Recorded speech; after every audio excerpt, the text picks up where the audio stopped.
Hey guys, and welcome back to another video. So trying to upload a little bit more to the channel, hoping you guys are enjoying these videos. So first of all guys, before I start the video, please do follow me on Instagram. It's Matthew_GKB. I'd love to connect with you guys over there, and of course check out Sebastian as well. That's Sebastian_JWB.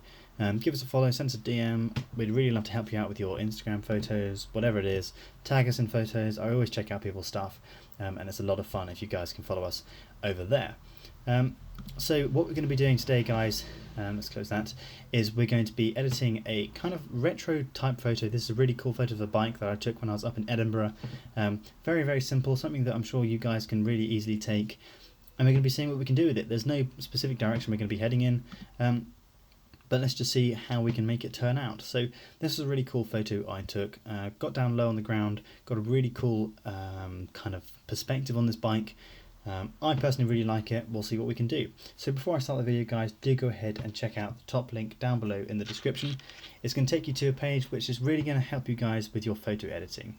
What I've done is I've made a Lightroom editing course. It's going to teach you literally everything you need to know about editing in Lightroom. It's our beginner to professional Lightroom editing program that teaches you everything. When I mean everything, I actually mean everything about the entire platform. I go into so much detail, and I really kind of aim it towards those people that are looking to develop their techniques and their skills within the platform. I talk all about the tone curve as an entire module and explain everything about why we use it and how we can utilize it to our advantage to make some really cool effects. And essentially what I'm trying to do is teach you guys how to become professional Lightroom editors and really up your Instagram game, your photography game, maybe even start your own business from selling your own photos. So if you are interested, I've put a huge sale on at the moment. The top link down below in the description. There's not going to be a sale like this for a long time, so do go ahead and check it out down below. So let's just dive straight into this video. So the first thing that I like to do is, because all the photos that I usually edit I post to Instagram, I'll put it to a 4:5 aspect ratio straight away, just so I don't get too attached to certain parts of the images or the image that I like after a color grade, just to have it cut out before when I post it to Instagram. So this is a cool photo. What I'm going to be doing is trying to edit it. Well, I don't know really, we're going to be just kind of diving in to see what we can do. I'm sure you guys will have a more clear understanding of what I'm going to be doing once I've posted it with a title, but let's see what we can do. So what I'm thinking is I want to go for some kind of retro look is what I'm thinking, but I don't know if that's going to work with this image. So this is our film look preset pack, which you can get. Look to the bike, I don't know, I think it just would work quite well with this particular image. So I'm just going to click through all of our presets here. Okay, this one is really cool. This one looks super retro, super old style photo. You can get this down below guys if you want these presets, and just click the link down below.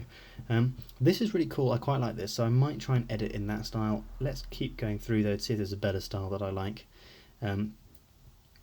This one, okay, so this one is quite cool. This one is more, I like this preset when I made this one. This one is designed to make modern photos look filmic, but have that modern look to it. So you see it doesn't have any grain in it, whereas the one before was that really nice sepia grain. It kind of looked like an old photo that was actually found in like an old attic somewhere. This one is cool. Okay, I like this one. Let's try, once this, for some reason it's not loading, let's try and edit in this style, I think. Sorry guys, I'm just literally having a play around here, as I'm sure you guys have done before when you edit photos. Okay, so what I'm going to do is I'm going to go with this super retro look here, because I'm sure a lot of you guys really want to know how to edit in a super retro way that can really make for a really cool, original and unique Instagram theme. So what we're going to be doing is editing this bike photo to look like it was taken back in 1912, whenever it was. So first thing to do is really think about how we're going to do this. So what I'm going to do is reset this now, put our crop back onto the video, photo rather, 4:5, click done, and start off with our editing. So first things first, I'm going to think what we're going to do is we're going to decrease our contrast a little bit, bring down our highlights and whites, and then bring up our whites, our shadows and blacks. What that's going to do is really soften the image, decrease the contrast as well, just really make the image look a little bit flatter and have less contrast to it. So let's decrease this to about -5, the contrast, -5, -6, let's see if we can get that. Decrease the highlights. Usually got to go around to about -20, -30 to really start seeing any effect to the image, but you start countering it out once you start doing the shadows as well. So let's just bring these to make this image look sharper or more in focus.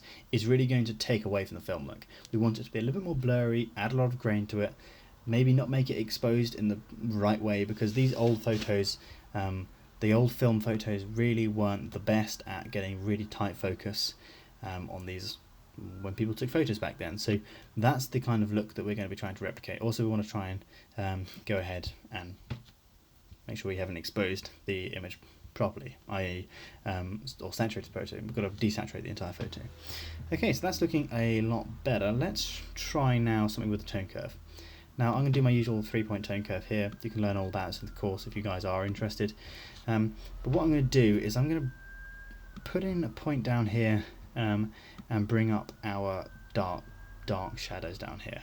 Just put in a very, very subtle fade at the bottom. Not too much, nothing too extreme, but just enough that it can really play to our advantage when we're trying to get this really cool look. Image look really quite grey. That's going to work really well for this image because it's going to give it the effect of aging over time, because the colours are going to be drawn away and the whole thing is going to turn to more like a sepia kind of colour. Is the the thought process behind it. Cool.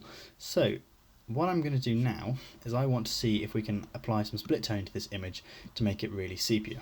So what I'm going to do is I'm going to bring up my shadows and I'm going to put a orange filter over it, essentially like this. Bring up my saturation quite high, and I'm going to do the same to my highlights as well. This is really going to add in that sepia look that I think, from what I remember from the preset, that we're kind of aiming towards. So same this, maybe add in a little bit of a green tinge to it as well, because back then you had these sepia green photos. Okay, so before and after, you can see the huge amount of difference we've made to this photo. Now obviously I wouldn't technically say that this was the nicest looking photo in itself, but that's because we haven't really gone ahead and got this grain and the old-fashioned look to it at the moment. So what we're going to do is we're going to take the sharpening right the way off. We don't want this to be any sharper than it can be. And what we're also going to do is do something really cool, is we're going to bring up our noise reduction, which is going to soften the entire image and essentially make it look more blurry and out of focus. Then we're going to counteract that by adding in some grain into the image. So it sounds a bit counterintuitive because the noise reduction should essentially remove grain from an image, and all we're doing is removing it and then adding it back in again. But because this is artificially removing grain, it's essentially going through the image and it's looking for any uneven specks or points in the image and it's flattening them out and smoothing them out.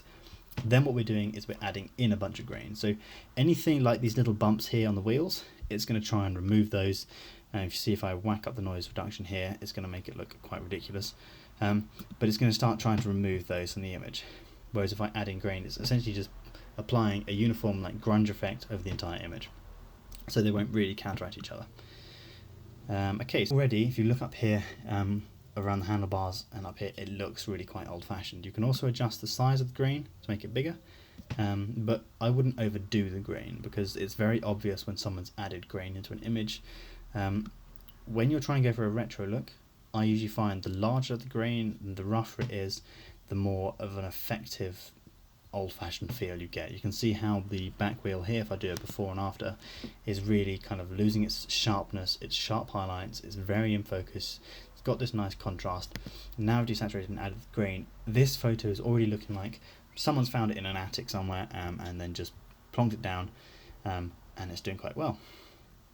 But what I have noticed is we've got this nice bit of blue up here in the sky, which is actually working quite well. I was going to think about removing that, but having seen that, it's quite nice to have a tiny touch of colour into the image. So what I am going to do is I am going to brighten up the saturation of any greens.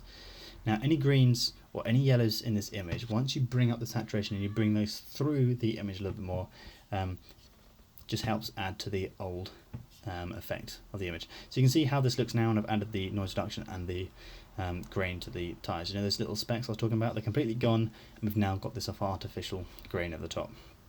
Okay, so the next thing is we're going to use a vignette. So this is really cool because on vignettes, traditionally you can bring in the dark side and you can get, sounds a bit like Star Wars there, the dark side, but you can bring in the vignette and you can get a dark patch around the image like this, or, which I'm sure not many people know you can do, is you can go the opposite way and you can add in this really cool retro faded white look on the outside, which gives the absolute perfect feel that this image has just faded over time and has lost its colour, or it's black and white rather, and it's been stained and bleached by the sun a little bit, which just works absolutely amazingly, and I can't really fault this image now. It's looking perfect. Cool, so let's try messing about with our blue and green and red primary, because why not? We've got them there, so we might as well have a play around. So personally, I'm thinking that we probably leave them alone, we don't touch them, but you never know, you might find an absolute diamond down here, and you might find a really cool effect that you wouldn't otherwise be able to achieve. So this is why I never miss out the camera calibration. A lot of people don't use it, and they say it's to essentially correct for white balance, but absolutely really happy with this image. It's worked super well. So guys, what I would really recommend is, if you are going for a filmic Instagram theme, it's going to be really unique, and you can get some really easy effects. You would easily be able to con people into thinking that this was actually taken on an old retro film or an old photo that was found in your attic, and not something that was taken on a really nice camera in Edinburgh about half a year ago. But there we go guys, there's a before and there's an after of the really retro look. So thank you guys so much for watching. It's been awesome making this video. If you want to learn more about how to understand why I made these adjustments to get from this point to this point without having to spend hours and hours and hours practicing, I teach it all in the course down below. If you are interested, do check it out, and I'll teach you guys how to essentially work out how to do this yourself without ever having to watch another YouTube video ever again in your entire life. So thank you so much for watching guys. Do go ahead and follow us on Instagram. I will see you guys in the next